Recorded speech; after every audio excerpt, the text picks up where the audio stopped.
Olá, está começando mais um Extra Classe, uma iniciativa do Sindicato dos Professores de Escolas Particulares. O programa de hoje traz um bate-papo sobre educação integral. A proposta de ampliar a jornada escolar está prevista na Lei de Diretrizes e Bases e no Plano Nacional de Educação, o PNE.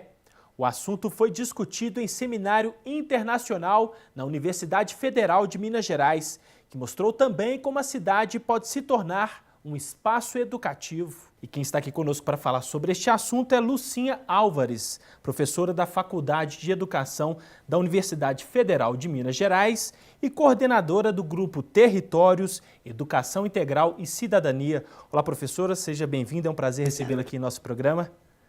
Professora, foi lançada recentemente uma pesquisa nacional em que cerca de 2.000 estudantes foram entrevistados e 40% dos alunos associam a educação integral ao aumento da carga horária na escola e outros 22% a atividades extracurriculares. Nesse sentido, professora, qual definição podemos fazer, como seria a melhor definição da educação integral? O que podemos entender melhor? Como podemos entender melhor a educação integral? Eu acho que a pesquisa revela duas dimensões importantes ligadas ao conceito de educação integral. Ampliação do tempo, então a gente costuma falar educação integral em tempo integral, que é ampliação da jornada escolar, e também ampliação das dimensões de formação, né? O que eles disseram de extracurricular, até porque nos nossos currículos, essas dimensões de formação, como o esporte, a arte, a dança, não aparecem. Então, acho que a educação integral, primeiro, é um conceito que está sendo construído e muitas vezes ele representa práticas distintas, né? Eu costumo dizer que são projetos em disputa, o que se entende por educação integral. Na perspectiva do TEIA, né, o grupo de pesquisa que eu coordeno, a gente tem trabalhado com essas duas dimensões. É a integralidade do sujeito, então você pensar, né, no adolescente, no jovem, na criança, como sujeito e não só como aluno, e a integralidade da sua formação, não só a dimensão cognitiva, mas a emocional, a corporeidade, então a afetiva. Então, acho que essas características definiriam um pouco o que seria educação integral na minha perspectiva. E quais seriam esses dois projetos em disputa? Um projeto seria esse, né? Eu acho que o entendimento de educação integral muitas vezes pode estar relacionado só à ampliação do tempo, né? Então, você amplia a jornada de 4h30 para 7 horas ou 8 horas, mas o uso desse tempo, né? A qualidade desse tempo, aí sim eu acho que há uma disputa, né? Há, por exemplo, uma perspectiva de pensar de ser um reforço escolar.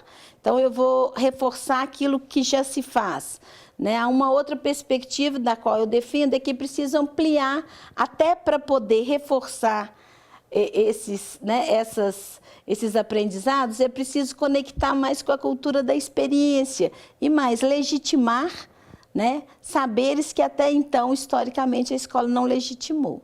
Certo. Agora, professor, significa então que educação em tempo integral não é sinônimo de educação integral, é isso? Né? Não, na minha perspectiva, não. Né? Eu posso ter ampliação do tempo e não ter uma experiência de educação integral. E eu posso ter uma experiência de educação integral sem necessariamente ampliar o tempo. Eu acho que o encontro das duas atende bastante, e os estudantes colocaram essas duas dimensões. Né? Agora, professora, como fazer da educação integral esse momento, né, de ampliação do aprendizado e não algo que se torne cansativo para os estudantes? Na prática, assim, o que poderia ser feito? Qual caminho poderia ser percorrido? Eu acho que quando a gente fala da integralidade dos sujeitos, eu acho que há um desafio que é conhecer quem são essas crianças, quem são esses jovens, quem são esses adolescentes, né? Qual a sua forma de expressar o mundo, de compreender, realmente incluí-lo como sujeito do seu processo de formação. A partir daí, eu acho que a outra dimensão, que é a ampliação dessas dimensões de formação, ela aparece, né? Ela surge e você pode construir uma proposta. É muito difícil você tentar pensar uma única política pública, um único projeto de educação integral com a diversidade de realidades que a gente vive. Por exemplo, acho que o direito à educação ele está colocado para as populações ribeirinhas, para as populações indígenas, quilombolas, para quem vive na grande cidade. Agora, como que esse direito vai se concretizar? Eu acho que aí a gente tem que considerar essa diversidade de realidades. Nesse sentido, uma proposta pedagógica por um jovem da cidade pode ser diferente de um jovem que vive, por exemplo, no interior, enfim. Com certeza, com certeza. Agora, o direito eu acho que tem que ser garantido para todos. Certo. Agora, professora, quais seriam então as vantagens de se trabalhar com a educação integral? Bom, nessa perspectiva, primeiro eu acho que é essa ampliação da formação. Eu entendo o currículo como seleção cultural e acho que, historicamente, a sociedade brasileira tem deixado de lado alguns saberes fundamentais e que fazem parte da nossa história. Por exemplo, o samba, a música, né? Recentemente, há uma lei em que a música entra nos currículos escolares, mas historicamente a música nunca foi considerada um conteúdo escolar, ou seja, nunca foi legitimado como um saber importante para ser passado para as novas gerações. Então, acho que essa ampliação, quando a gente consegue conectar e legitimar outros saberes, vai dar uma dimensão de uma formação muito mais ampla, né?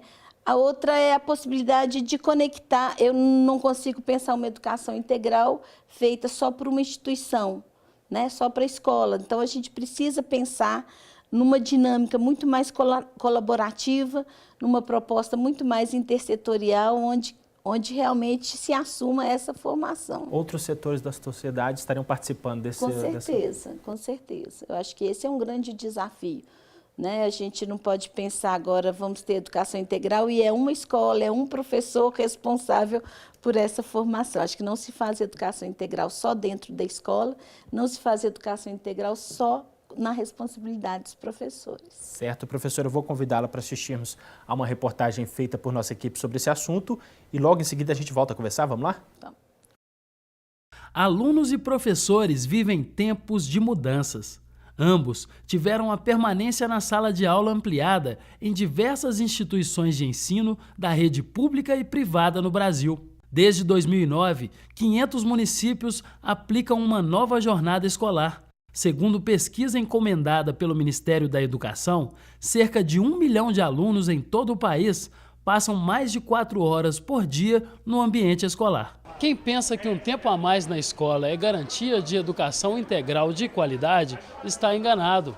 A ampliação da jornada é apenas um dos pilares que sustentam essa ideia. A gente tem parcerias com diversas instituições e oferece para os meninos uma gama de oportunidades que vão além do que está sendo trabalhado em sala de aula. Museus, clubes, parques. Então, constantemente as crianças estão em movimento. Porque a gente tem essas parcerias proporcionam com que as crianças ocupem a cidade de forma bem diversificada. Surgiu uma rede Sertão Brasil, mas não só uma rede, uma ideia de estar mais perto do Brasil, disso que o Brasil tem a nos oferecer através das suas manifestações populares, da sua maneira de lidar com a escassez, das suas invenções do dia a dia.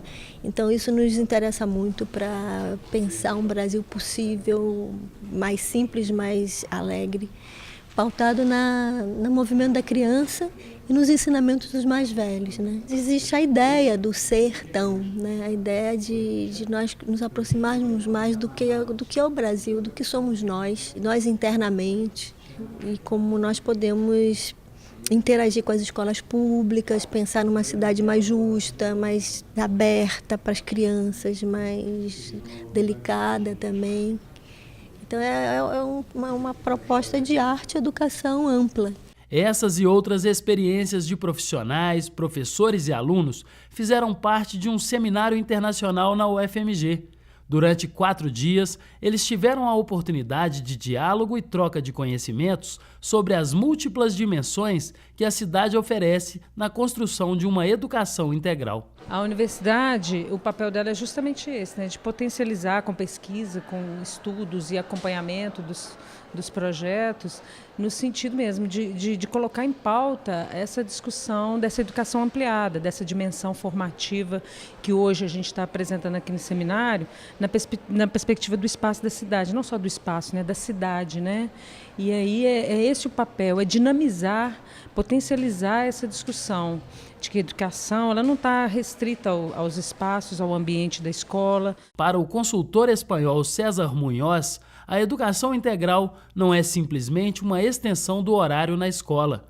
O aluno deve ter a garantia de um ensino afetivo, moral e esportivo, voltado para o aprendizado na sua vida cotidiana. A pedagogía de la vida cotidiana, un poco la síntesis, dice que la vida de todo ser humano pasa fundamentalmente por los momentos pequeños, triviales, latentes del cotidiano.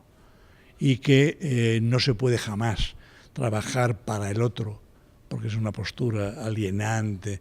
Hay que trabajar desde el otro, desde lo que el otro siente, piensa, duda, teme, acierta, con apoio del adulto. Já o colombiano Ramon Moncada trouxe a experiência do modelo de educação integral da cidade de Medellín, na Colômbia, que utiliza os territórios do entorno da escola e da própria cidade. Como a escola regular, você, sobretudo, formava os estudantes. Como a educação integral, você forma cidadãos. Para este pesquisador, que acompanha o desenvolvimento do projeto Escola Integrada na rede municipal de Belo Horizonte, é preciso que a escola faça parte de uma rede de proteção social. Nós estamos vivendo um momento de ampliação do tempo na escola, com diferentes projetos do que tem se chamado educação integral ou educação em tempo integral. E a ampliação do tempo traz ainda esse desafio de se pensar não mais tempo do mesmo, mas mais tempo na ampliação das atividades e das dimensões de formação que tradicionalmente a escola tem investido. E, ao mesmo tempo, ao ampliar o tempo, tem que se pensar que a escola pode ser, sim, a articuladora de uma rede de educação, cultura, proteção social em diferentes territórios. Eu acho que esse é o desafio que está colocado para uma perspectiva contemporânea de educação integral nas cidades. Agora, professora, nós vimos aí na reportagem um pouco do seminário na UFMG que discutiu essa questão da cidade como espaço educativo. De que maneira a cidade pode se tornar esse espaço pedagógico? Como isso pode acontecer, professora? Bom, primeiro, como eu estava dizendo, é difícil você pensar uma educação integral feita só dentro da escola. E é interessante porque há uma representação social e um discurso recorrente de que vou tirar essa criança da rua, vou tirar esse jovem da rua. Então, a ideia de que a educação integral é um movimento de retirar e vendo a rua, a cidade como violenta, perigosa. Mas não é só isso, né? E eu acho que a discussão é exatamente contrária, a gente voltar à rua, voltar à praça. Então, a ideia da educação integral em movimento, ocupar as praças, ocupar os centros culturais, é que realmente nossas crianças e jovens possam participar da vida da cidade. Ocupar os museus também? Os museus, os parques, né? Hoje a gente tem uma discussão da cidade educadora, Belo Horizonte faz parte dessa rede de cidades educadoras. Agora, para uma cidade ser educadora, ela tem que ter condições para acolher essas novas gerações, e a gente sabe que isso ainda é difícil. Por outro lado, ao sair com as crianças pelo bairro, ao sair com os jovens para um museu, você vai criando também as condições e vai revelando os desafios e as dificuldades. Pois é, professora, nesse sentido, então, quais são os desafios, os principais desafios para que a gente tenha uma educação integral hoje no Brasil, enfim, muitas escolas ou em todas as escolas? Quais seriam os principais desafios? Eu acho que se a gente entende a educação integral como prioridade, prioridade significa um investimento. Então, por exemplo, é preciso pensar nas condições, né? A gente tem uma experiência de escola de meia jornada, 4h30. Na medida que a gente amplia esse tempo, é preciso pensar também em um professor de jornada completa, né? As 40 horas, que em muitos países a gente tem essa experiência e no Brasil ainda não é uma realidade. É preciso pensar numa escola que tenha uma arquitetura, né, que seja pensada para isso, porque se a criança, o jovem, vai ficar mais tempo, vai almoçar, você tem que ter banheiros e condições que tem que ser considerado. Então, acho que tem um desafio das condições, né, das condições estruturais. O outro desafio é a intersetorialidade. Não dá para você pensar, por exemplo, andar por uma cidade sem ter transporte, né? Então, sim, como é que é essa mobilidade urbana? Quais são as condições? Tem aí a discussão da tarifa zero, né, as condições para pensar os museus, os centros culturais. Então, acho que a cidade tem que fomentar, tem que favorecer. Se a gente coloca como prioridade, e isso é dito por todos que educação é prioridade, quase que a salvação, mas para isso acontecer é preciso que realmente se crie as condições. Certo. Agora, professor, o grupo coordenado pela senhora na Faculdade de Educação está à frente de uma pesquisa com o objetivo de mapear as experiências de educação integral e integrada desenvolvidas no país. A quais conclusões gerais vocês chegaram até esse momento? Há experiências bem-sucedidas? A gente está agora numa terceira pesquisa nacional. Nós fizemos uma primeira onde a gente mapeou experiência de ampliação de jornada, a gente nem chamou de educação integral. Encontramos experiências bastante interessantes. Por exemplo, eu estive em Santarém, no Pará, com uma experiência muito conectada com a realidade local, cultural, né? Então, a questão ecológica e a questão da cultura eram eixos da escola. Em Minas, a gente tem a experiência de Belo Horizonte da escola integrada, Coronel Fabriciano tem uma experiência, quer dizer, a gente tem vários municípios, Governador Valadares, todos com muitos desafios, mas que há uma perspectiva de se pensar essa educação integral. Então, eu sou muito otimista nesse sentido. Agora, continuo dizendo, é preciso pensar em recursos para isso, porque é uma mudança muito grande. Sim. Professora Lucinha Álvares, eu agradeço a participação e a gentileza da entrevista aqui para esta classe. Eu que agradeço a oportunidade de estar aqui discutindo esse tema com vocês. Certo. Confira agora a agenda da semana. Na manhã deste domingo, 29 de setembro, será apresentado o espetáculo musical Meu Amigo Radamés, com o grupo Toca de Tatu, como parte da programação da 7ª Primavera dos Museus. O show gratuito, que apresenta músicas do compositor e maestro Radamés Nhatali e também de Tom Jobim e Paulinho da Viola, acontece às 11h30 no Museu Histórico Abílio Barreto, em Belo Horizonte. Informações pelo telefone 3277-8573. Você fica agora com o Simpra em Movimento.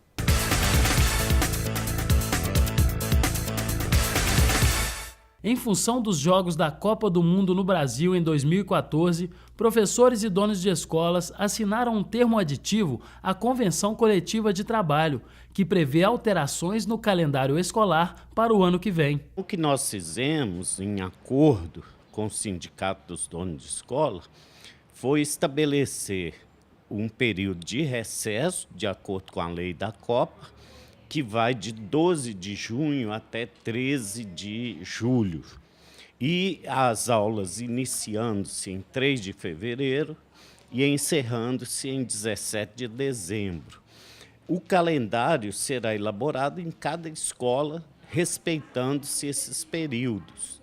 Nós elaboramos uma proposta que está à disposição na página do sindicato e recomendamos que os professores acompanhem essa discussão e que definam um calendário mais viável possível dentro da escola, respeitando esse período de recesso. Dentro dos parâmetros acordados, cada escola poderá estabelecer o seu próprio calendário. Os professores comemoram a manutenção do período de férias em janeiro. Todos vão estar concentrados em suas casas, acompanhando os jogos, né, da Copa do Mundo no Brasil. E as férias em janeiro, né, como de praxe, é de suma importância, né, todos estarem concentrados, né, no descanso, né, já preparando aí para o início em fevereiro. A gente fica por aqui, mas para saber mais informações sobre o Sindicato dos Professores, é só visitar o nosso site. Sua participação é muito importante. Envie sugestões e críticas para o endereço extraclasse@simprominas.org.br. Um grande abraço e até a próxima semana.